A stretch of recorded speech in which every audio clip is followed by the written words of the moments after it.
Aqui é o professor Fábio de volta para a gente continuar aqui resolvendo as questões do PSC3 da Universidade Federal do Amazonas, ano 2001. Dessa vez a gente está resolvendo a questão 48, que seria a última das 6 que caíram no processo seletivo contínuo aí desse ano, tá?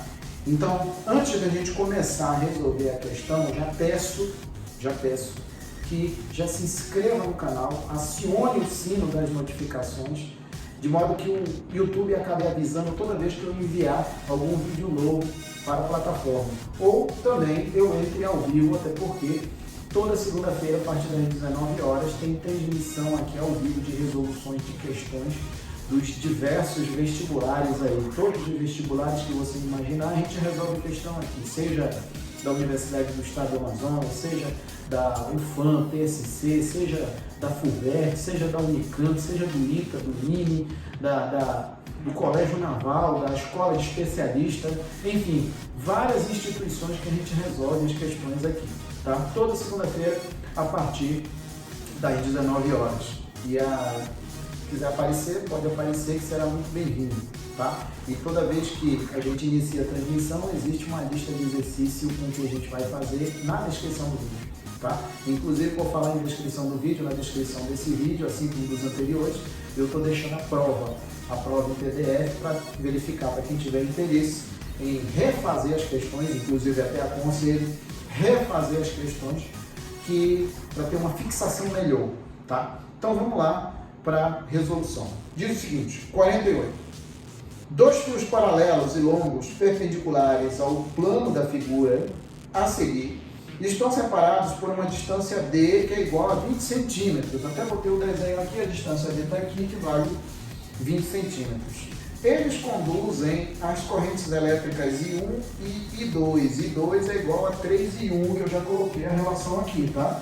Ou seja, a corrente I2 é 3 vezes a corrente I1.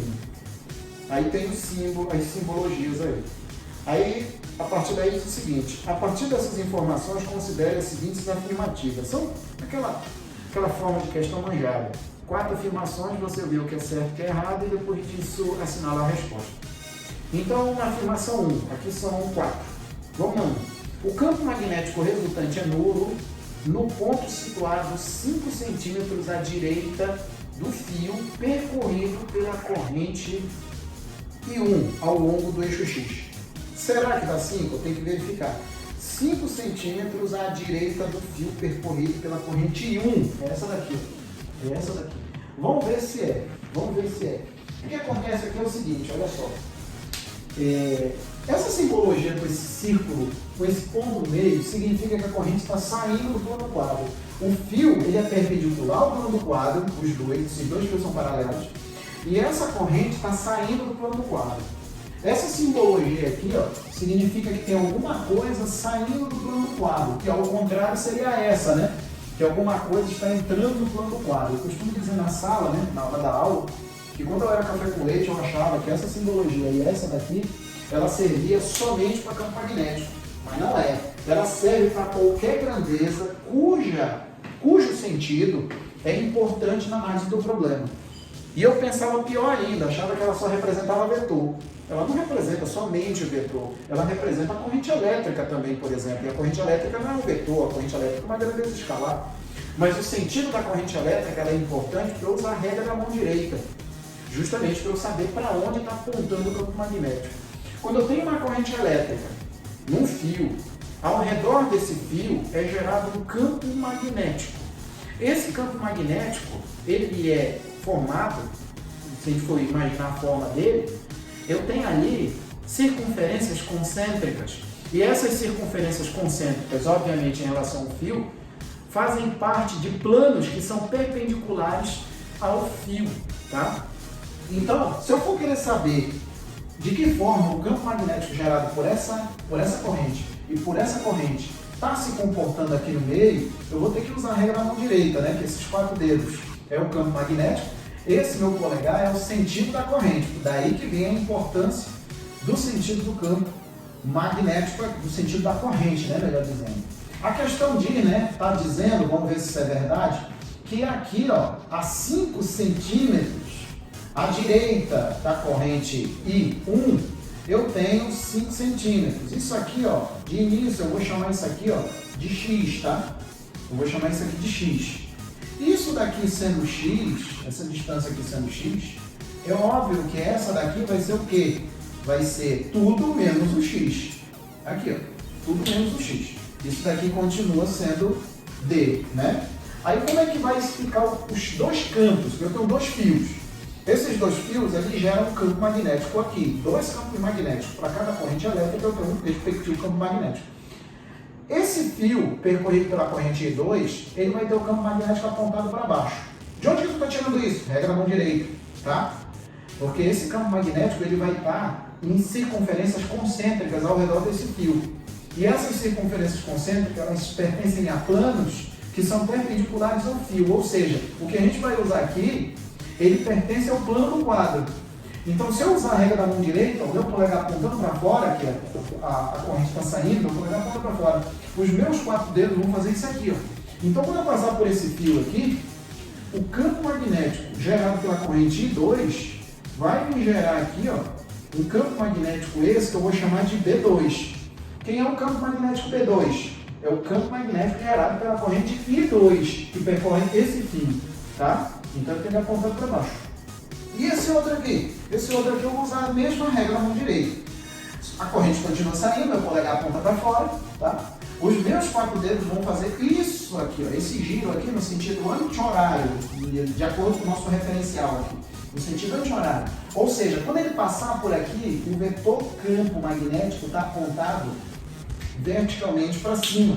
Ou seja, a ideia dele é anular a ação do campo magnético B2, tá? Então tem aqui, ó, o campo magnético B2. B2 nada, né, Fábio? B1. Aqui, ó, B1. Aqui, ó. Então eu tenho dois campos de mesma direção em sentidos contrários.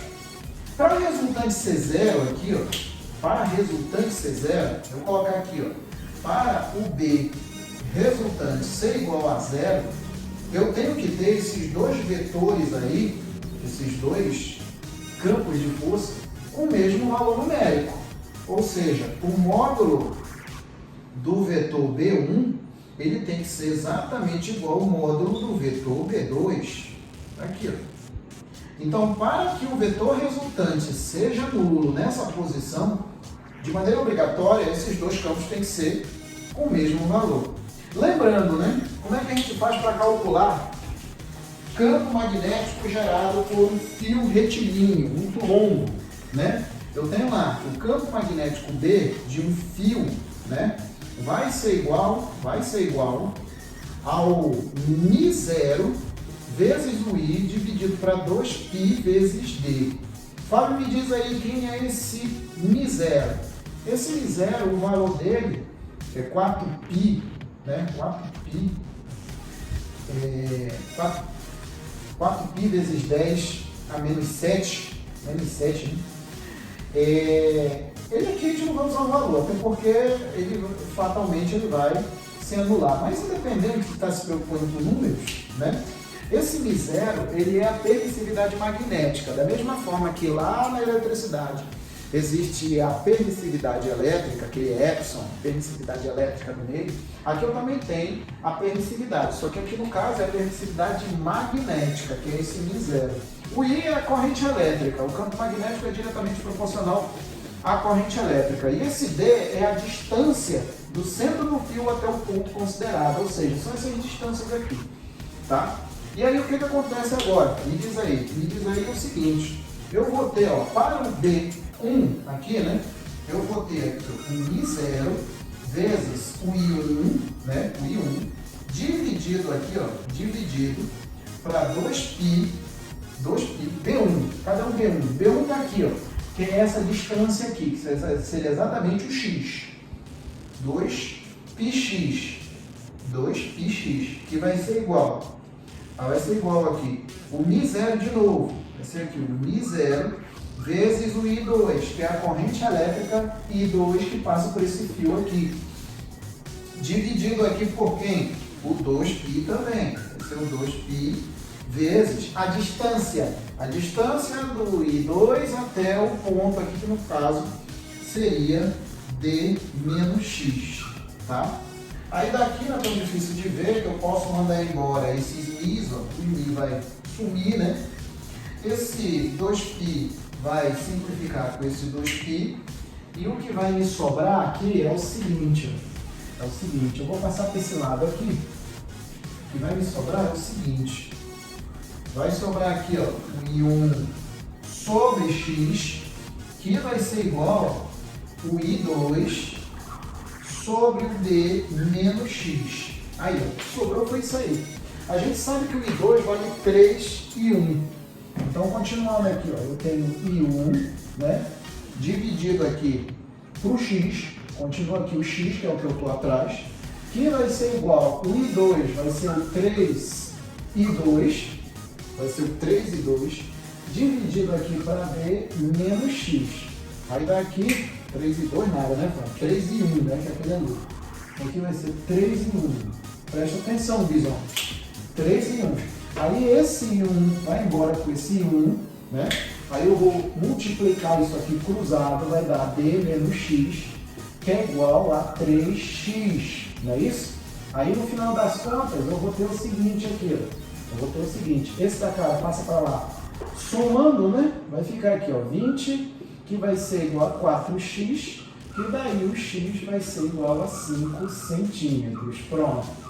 Então, no ponto a 5 centímetros à direita do fio por onde passa a corrente I1, a corrente elétrica I1, eu tenho uma distância de 5 centímetros. Então, a 1 está certa, né? A 1 vai estar certa. Aí eu tenho 2. A 2 está dizendo o seguinte: o campo magnético resultante é nulo no ponto situado a 5 centímetros à esquerda do fio percorrido pela corrente I2 ao longo do eixo X. Negativo. Está dizendo aqui, ó, que é 5 centímetros à esquerda. No caso, estaria mais próximo da maior corrente. Negativo. Para manter o equilíbrio, né, e as proporções de distância, como essa corrente é maior, obviamente o ponto de equilíbrio tem que estar mais próximo da menor corrente, para compensar justamente com a distância. Então não tem como o resultante ser nulo aqui e depois ser nulo aqui também. Não, vai ser nulo ali e acabou-se. Então a 2 está errada. Agora a 3. A 3, o campo magnético é nulo no ponto equidistante dos fios ao longo do eixo X. Ou seja, seria aqui no ponto de abscissa 10. Ele todo vale 20, então seria no ponto de abscissa 10. Não, né? Só ia ser exatamente no meio se essas duas correntes fossem iguais. As duas correntes não são iguais, elas têm tamanho diferente. 4. Se as duas correntes forem duplicadas, o ponto ao longo do eixo X, no qual a intensidade do campo magnético resultante se anula, não se altera. Não vai se alterar. Não vai não? Não. Não, porque ele está dizendo aqui, ó, quem vai ser duplicado? A corrente? As correntes, né? É isso mesmo, ó, deixa de ser bizonho. Se as duas correntes forem duplicadas, é corrente 1 e 2. Se eu meto um 2 aqui, ó, e um outro 2 aqui, ó, não vai diferenciar em nada. Porque no final das contas eu vou ter que cortar de novo, só vou gastar pincel aqui. Só vou gastar tinta de pincel.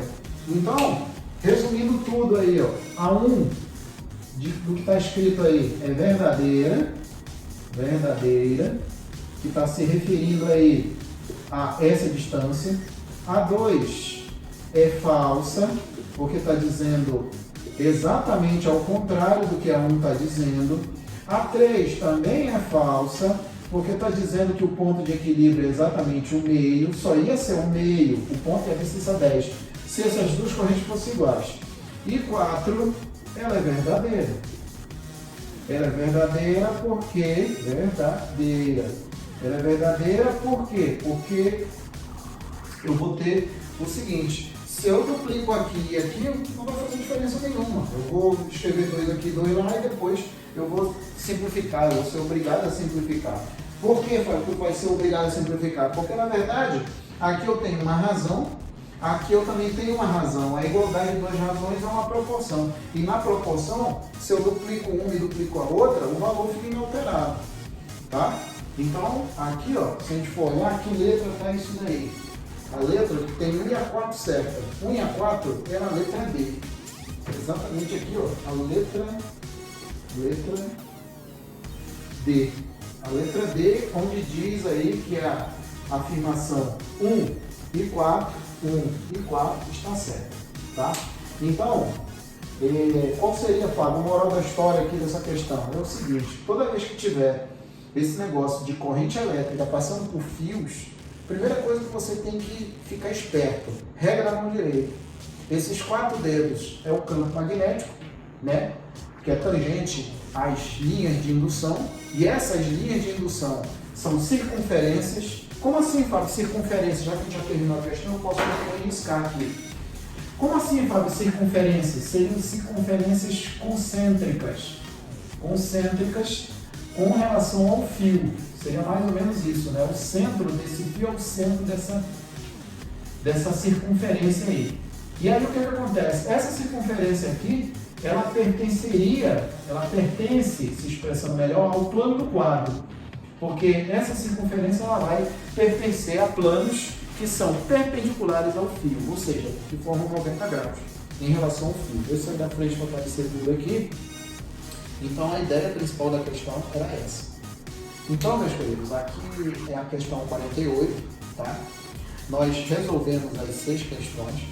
Espero ter ajudado vocês de alguma forma, nem que seja para vocês recapitular um assunto aqui e outro acolá, mas de qualquer forma é isso que a gente tem, tá?